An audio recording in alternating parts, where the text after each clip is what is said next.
शुक्रिया रजत जी। जो चीन अपने आप को सुपर पावर कहने लगा था वो आज अंधेरे में है। जो चीन अपने आप को ड्रोन टेक्नोलॉजी का बादशाह समझने लगा था वहां आज आसमान से ड्रोन टपकने लगे हैं। विस्तारवादी सोच वाले चीन को घेरने का प्लान बनाया जा रहा है और इसके लीड रोल में इंडिया है। इस वक्त पूरी दुनिया के लिए चिंता का विषय है चीन और पूरी दुनिया की उम्मीद है भारत। नरेंद्र मोदी ने चीन को कैसे सबक सिखाया और चीन कैसे धीरे धीरे घुटने पर आ रहा है, इसकी इकोनॉमी कैसे कमजोर हो रही है, उसकी चमक कैसे फीकी पड़ रही है, इस रिपोर्ट से समझिए।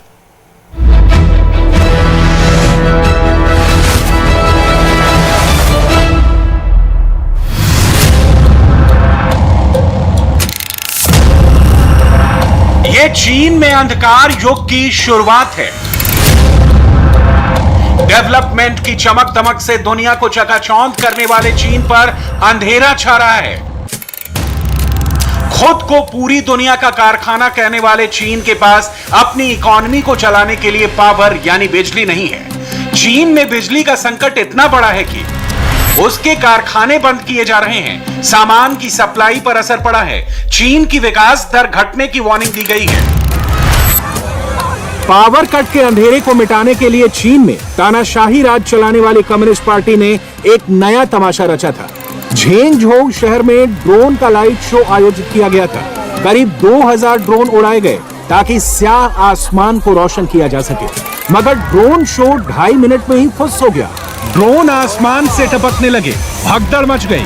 बिजली संकट को छुपाने के लिए किया गया तमाशा फेल हो गया। In addition to this, I also want to point out that this is more than just a economic issue. I think it's also a political issue. I think the government needs to realize the severity of blackouts to the general population. I mean, the Chinese population, we people have not been accustomed to this kind of a blackout for the last, I would say, 20-30 years. This is a very, very remote memory of mine. When I was a little boy, we experienced these things, I guess, for lots of people in the 50s. And I think people associate with this kind of a phenomenon to some, third world, very very poor countries, maybe in Africa. अगर आप पिछले कुछ दिनों की world headlines देखें तो पता चलेगा कि चीन में बिजली संकट का सीधा असर उसकी खुशहाली, जनता की भलाई और डेवलपमेंट पर पड़ने वाला है। चाइना को लेकर दुनिया की बड़ी बड़ी एजेंसियों ने जो डराने वाली भविष्यवाणी की है, उसका असर साफ दिख रहा है। शेयर बाजारों में घबराहट है, शेयरों की कीमतें गिर रही हैं। चीन से आने वाली सामान की सप्लाई पर बुरा असर पड़ रहा है। कई कंपनियों ने अपने प्रोडक्ट लॉन्च इसलिए कैंसिल कर दिए क्योंकि चीन के कारखानों में सामान नहीं बन पा रहा है। आपके जहन में सवाल उठेगा कि बिजली संकट तो चीन में है, मगर इससे पूरी दुनिया क्यों परेशान है? चीन के पावर कट्स का बाकी दुनिया पर, आप पर कैसे असर पड़ रहा है, उसे बस एक मिसाल से समझिए। अमेरिकी कंपनी एप्पल ने अभी हाल ही में आईफोन 13 लॉन्च किया, पर लॉन्च होते ही आईफोन की सप्लाई ठप हो गई। इसकी वजह है चीन में आईफोन और उसके पार्ट्स बनाने वाली कंपनियों को बिजली कटौती के चलते अपना प्रोडक्शन घटाना पड़ा है। इससे नए आईफोन के प्रोडक्शन और दुनिया भर में उसकी सप्लाई पर बुरा असर पड़ा है। Here we are living this energy crunch very seriously. Our companies are members. We represent about 1,700 members, European companies investing and invested in China. Over the last months have faced very serious crisis in unexpected, not noticed energy shortage. Of course, this has caused huge problems in the supply chain. In some cases, also serious problem to the health and safety system. चीन से पूरी दुनिया को सुई से लेकर computer तक supply होता है। हैवी मशीनरी से लेकर हर इलेक्ट्रॉनिक गैजेट को चलाने वाली चिप तक चीन से आती है। चीन के उत्तरी, पूर्वी और दक्षिणी इलाके के प्रांतों में बड़े बड़े इंडस्ट्रियल जोन है। चीन की सरकार ने इन सभी राज्यों को बिजली की खपत कम करने का आदेश दिया है। इससे चीन की फैक्ट्रियों में प्रोडक्शन कम हो गया है। There's a couple of factors, and the number one factor is because of the coal prices keep increasing in recent months in China. Actually, it's actually the record high. as you know, like the coal price in China now is defined by the market, supply demand.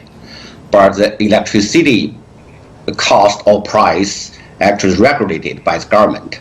So now from a lot of the coal power plant, the more power you generate, the more money you lose. So they have no incentive or drive to generate more power. That's number one. चीन के 31 में से 20 राज्य बिजली कटौती की चपेट में है। इसमें गुआंगडांग, जिलिन, हेलियोंगजियांग और लियाओनिंग जैसे इंडस्ट्रियल प्रोविंस भी शामिल हैं। बिजली की खपत कम करने के चीन की सरकार के आदेश का पालन करने के लिए बहुत सी कंपनियों ने अपना उत्पादन घटा दिया है। चीन की सरकार ने बिजली कटौती का जो आदेश जारी किया है, उससे पूरी दुनिया के विकास पर नेगेटिव असर पड़ने का डर है, क्योंकि ग्लोबलाइजेशन के चलते आज सभी देशों की इकोनॉमी एक दूसरे से जुड़ी हुई है।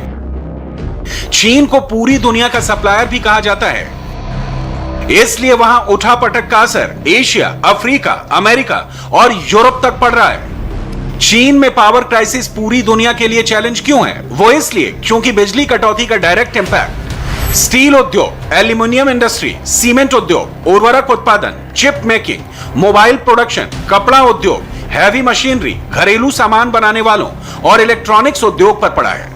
आसान भाषा में कहें तो साल के आखिरी महीनों में जब पूरी दुनिया खूब शॉपिंग करती है, सेल चलती है, नए मोबाइल, कपड़े और कार वगैरह खरीदती है, तब चीन इन सामानों की सप्लाई नहीं कर पा रहा है। चीन में पावर कट होने से पूरी दुनिया की सप्लाई चेन ठप हो गई है। मोबाइल हो या कपड़े, कार बनाने के लिए जरूरी हैवी मशीनरी हो या चिप, हर चीज की कमी हो रही है। खुद चीन के सरकारी आंकड़े कहते हैं कि सितंबर 2021 में चीन के कारखानों में फरवरी 2020 के बाद से सबसे कम कामकाज हुआ। फरवरी 2020 में तो कोरोना की वजह से लगे लॉकडाउन ने इंडस्ट्री पर ब्रेक लगाया था, लेकिन इस बार चीन की तरक्की का पहिया बिजली ना होने से थमा है। ग्लोबल फाइनेंशियल कंपनी गोल्डमैन सैक्स के मुताबिक बिजली कटौती से चीन के कारखानों में काम 44% तक कम हो गया है। एक्सपर्ट्स का मानना है कि अभी चीन के हालात और बिगड़ सकते हैं। चीन की बत्ती गुल होने का असर हजारों किलोमीटर दूर यूरोप और अमेरिका तक महसूस किया जा रहा है।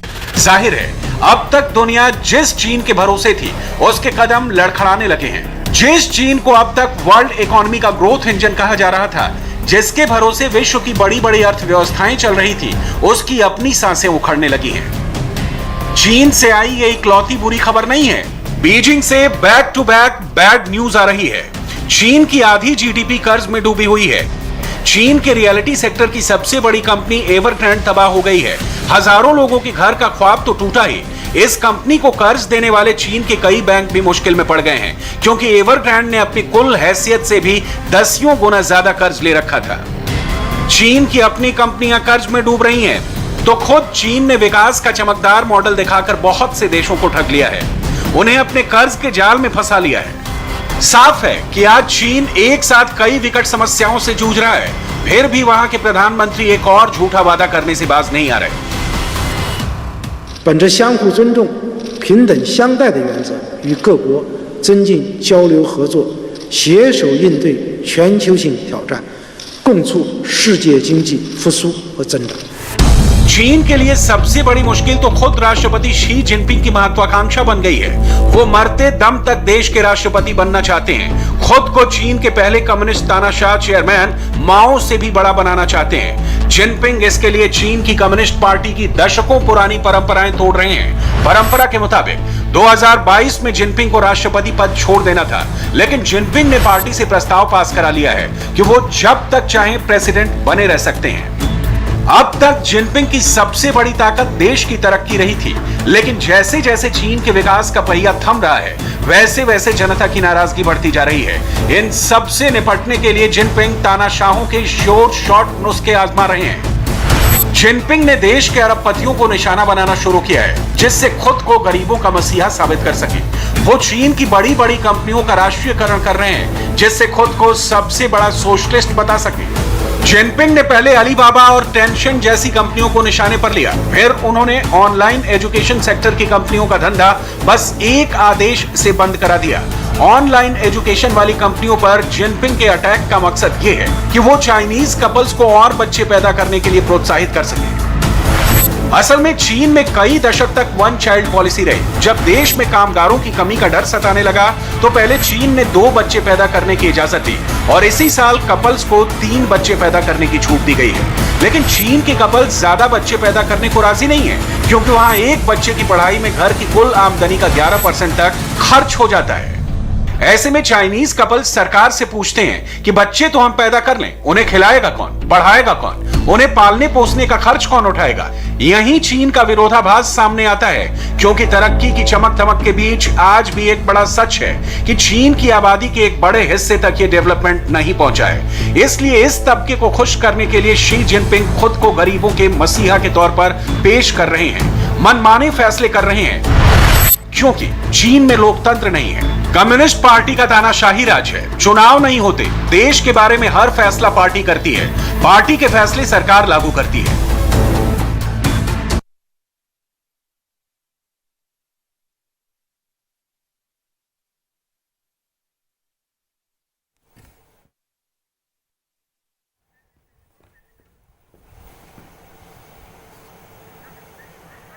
जिनपिंग की तानाशाही में चीन उस दिशा में बढ़ चला है जहां आने वाले समय में सिर्फ बिजली की कमी से अंधकार नहीं होगा, और भी विकट समस्याएं होंगी। चीन की जनता अपने फ्यूचर को लेकर फिक्रमंद है। खाने से लेकर रोजी रोजगार तक इंटरनेशनल कम्युनिटी जिनपिंग की बढ़ती तानाशाही और चीन की बढ़ती दादागिरी से टेंशन में है।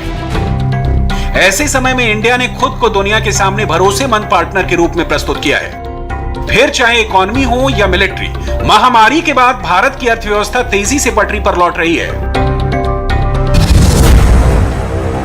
चीन और भारत के हालात का फर्क साफ दिख रहा है। चीन में ड्रोन आसमान से टपक रहे हैं तो भारत हाईटेक ड्रोन बना रहा है। चीन में कोयले की कमी से बिजली की भारी कमी है तो भारत में कोयले का संकट बिल्कुल नहीं। आगे जरूरत बढ़ी तो भी चीन जैसे हालात नहीं होने वाले। भारत में बिजली की मांग बढ़ रही है, ये इंडिया की इकोनॉमी की बढ़ती रफ्तार का सबूत है। अभी जो डिमांड बढ़ा है और बढ़ा हुआ है, और जितना भी डिमांड बढ़ा हुआ है उसको हम मीट कर रहे हैं। अभी और भी डिमांड बढ़ेगा, उसको भी हम मीट करेंगे। ये इसके लिए हमारे पास पर्याप्त व्यवस्था है। आज के दिन में हमारे पास करीब 4 दिन का कोल स्टॉक्स है और प्रतिदिन हमारे कोल के रेक्स आते रहते हैं। यही भी एक अच्छी बात है, इसलिए कि यह इंडिकेट करता है कि हमारी इकोनॉमी ग्रो कर रही है। चाइना में क्राइसिस है कोयले को, अब यहाँ की जो मीडिया रिपोर्ट्स आ रही है, इस तरह का कोई नहीं, जो भी डिमांड होगा वो हम लोग मीट करेंगे, उसकी स्थिति में है। इंटरनेशनल मॉनेटरी फंड यानी IMF ने भविष्यवाणी की है कि भारत इस साल भी चीन से ज्यादा तेजी से तरक्की करेगा। अगले साल तो भारत की विकास दर चीन से करीब 50% अधिक रहने वाली है। 2021 में चीन की विकास दर 7.8% रहने का अनुमान है तो भारत की विकास दर 9.5% होगी। 2022 में चीन की ग्रोथ रेट 5.7% रहेगी तो भारत 8.5% की दर से आगे बढ़ेगा। IMF का मानना है कि 2021-2022 में भारत दुनिया में सबसे तेजी से तरक्की करने वाला देश होगा। इन आंकड़ों से एक बात बिल्कुल साफ है, चाइना का कोई विकल्प अगर है तो वो है भारत। आबादी हो या इकोनॉमी, तरक्की हो या चीन की दादागिरी का मुकाबला करना। हमारे समंदर भी हमारी साझी विरासत है, इसलिए हमें यह ध्यान रखना होगा कि ओशन रिसोर्सेज को हम यूज करें, एब्यूज नहीं। हमारे समंदर अंतर्राष्ट्रीय व्यापार की लाइफलाइन भी है, इन्हें हमें एक्सपांशन और एक्सक्लूजन की दौड़ से बचाकर रखना होगा। चीन की तुलना में भारत वर्ल्ड का डिपेंडेबल पार्टनर बन रहा है, क्योंकि चीन के मुकाबले इंडिया की इकोनॉमी का परफॉर्मेंस बेहतर हो रहा है। चीन में कम्युनिस्ट तानाशाही है तो भारत में लोकतंत्र है। चीन दुनिया को डरा धमकाकर अपना राज कायम करना चाहता है, वहीं भारत सबको साथ लेकर चलने में विश्वास करता है। आबादी के मामले में भी इंडिया चीन से बेहतर स्थिति में है। चीन की आबादी बूढ़ी हो रही है तो भारत के पास नौजवान देश होने का डेमोग्राफिक डिविडेंड है। चीन के हालात बता रहे हैं कि वो दिन गिन रहा है, वहीं इंडिया अल्टरनेट पावर सेंटर बनकर उभर रहा है। ट्रेड से टेररिज्म का मुकाबला करने तक, डेमोक्रेसी से डेवलपमेंट तक, इसके सबूत अमेरिका से लेकर ऑस्ट्रेलिया तक दिख रहे हैं। अमेरिका के प्रेसिडेंट जो बाइडेन हो या ऑस्ट्रेलिया के प्रधानमंत्री स्कॉट मॉरिसन, सबको लगता है कि चीन का कोई विकल्प है तो वो भारत ही है। चीन का मुकाबला करने के लिए, डेवलपमेंट के लिए, खुशहाली के लिए, लोकतंत्र की भलाई के लिए।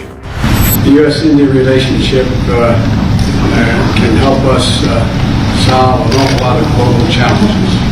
In fact, back in 2006, I set that hope out, where I said that by 2020, when I was Vice President, 2020, India and the United States would be among the closest nations in the world.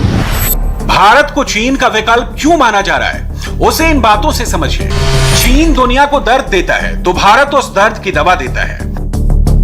चीन छोड़ रही कंपनियां भारत को अपनी मंजिल बना रही हैं। चीन में कारखाने लगाने की बजाय वो भारत आना चाहती हैं।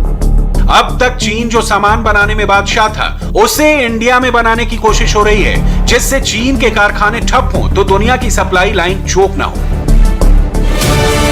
चीन की बढ़ती आक्रामकता से निपटने के लिए अमेरिका जैसे देश भी भारत को पार्टनर बना रहे हैं। अमेरिका के दशकों पुराने सहयोगी जैसे कि ऑस्ट्रेलिया और जापान आज इंडिया के करीबी पार्टनर इसलिए बन रहे हैं क्योंकि चीन के स्याह अंधेरे के बीच इंडिया के रूप में उन्हें रोशनी दिख रही है। Of course, Australia and India share more than our national day. We pursue the same ideals, the ideals of democracy, of freedom, of liberty, diversity, enterprise, opportunity, building a better world based on these important principles. Our history is long and our connections are many. And with each year, we become even closer. The global pandemic has not divided us, but has made us appreciate these shared ideals even more. India की बढ़ती हैसियत और ताकत का अंदाजा आप बस इसी बात से लगा सकते हैं कि अमेरिका के प्रेसिडेंट जो बाइडेन ने भारत के प्रधानमंत्री नरेंद्र मोदी को व्हाइट हाउस में होस्ट किया, वो भी क्वाड पार्टनर्स की मीटिंग से पहले। उन्होंने नरेंद्र मोदी के नेतृत्व और उनके विजन की खुलकर तारीफ की। The relationship between India and the United States, the largest democracies in the world, is destined to be stronger, closer, and tighter, and I think it can benefit the whole world. And I think that's begun to come to pass, and today we're launching a new chapter in the history of U.S.-India ties and taking on some of the toughest challenges we face together, starting with a shared commitment to ending the COVID pandemic. आज Bharat America का major defence partner है तो Japan और Australia का strategic सहयोगी।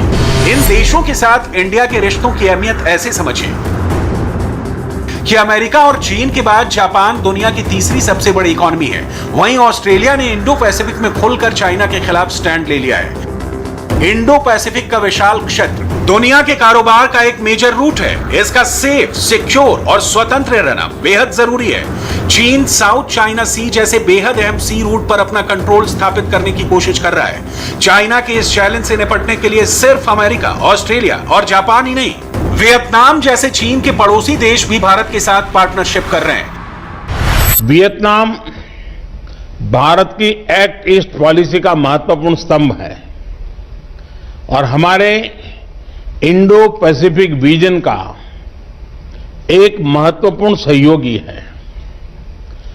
हमारी comprehensive strategic partnership का दायरा आज बहुत विस्तृत है।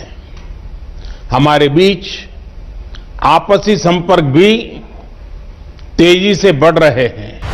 वियतनाम साउथ ईस्ट एशिया में उस जगह पर है जहां चीन सबसे आक्रामक रवैया अपनाए हुए है, अपनी सैनिक ताकत से दुनिया को डरा रहा है। चीन की इस दादागिरी से निपटने का माखना अगर किसी ने अब तक दिखाया है तो वो है भारत। 2017 में डोकलाम और 2020 में पूर्वी लद्दाख में भारत ने चीन के विस्तारवादी कदमों को न सिर्फ रोका था बल्कि उसे पीछे जाने पर भी मजबूर किया था। इंडिया को लेकर जो सबसे बड़ा चेंज दुनिया ने महसूस किया है वो है हार्ड पावर का इस्तेमाल। दुनिया अब तक सॉफ्ट पावर के रूप में जानती मानती आई थी। 2014 में 30 वर्षों बाद जब नरेंद्र मोदी के नेतृत्व में पूर्ण बहुमत की सरकार आई तो उसके बाद से भारत ने कई बार अपनी हार्ड पावर यानी मिलिट्री और इकोनॉमिक ताकत दिखाई है। 2016 में पाकिस्तान पर सर्जिकल स्ट्राइक, 2017 में चीन के साथ डोकलाम का स्टैंड ऑफ, 2019 में पाकिस्तान पर एयर स्ट्राइक, 2020 में लद्दाख में चीन के साथ टक्कर। With respect to a two-front threat, I would say that the threat is always remains in focus for us, and our capability building is dependent on what the threat. So be rest assured that we are capable of, or we are prepared in terms of training, in terms of equipment to handle a two-front contingency. Situation आपको पता है कि फिलहाल अभी भी Chinese air force PLAF की deployments अभी भी है 3 एयरबेसेस में अक्रॉस ईस्टर्न लद्दाख। डिसएंगेजमेंट के बारे में बातचीत हो रही है। इंफ्रास्ट्रक्चर डेवलपमेंट काफ़ी हद तक बढ़ी हुई है चीन की तरफ से, but this is not going to affect the air operations पर से। हमारी तरफ से हमारी पूरी तैयारी है। उनकी deployment due to the infrastructure development शायद उनकी थोड़ी सी फॉरवर्ड डिप्लॉयमेंट तेज हो सकती है, बट एयरफोर्स की तरफ से it will not make much of a difference. Narendra Modi के प्रधानमंत्री बनने के बाद से चाइना ने 2 बड़े मौकों पर इंडिया के मजबूत इरादों को परखने की कोशिश की और दोनों ही बार भारत ने अपनी हार्ड पावर से चीन को पीछे हटने को मजबूर किया।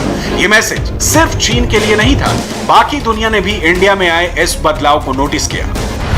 मोदी सरकार के पहले कार्यकाल के दौरान 2017 में डोकलाम सीमा विवाद ऐसा पहला मौका था जब चीन ने इंडिया के रिजॉल्व को चुनौती दी। करीब 74 दिनों तक चीन और भारत की सेनाएं एक दूसरे की आंख से आंख मिलाकर आमने सामने खड़ी रही थी। भारत ने अपनी हार्ड पावर से चीन को पीछे हटने पर मजबूर किया।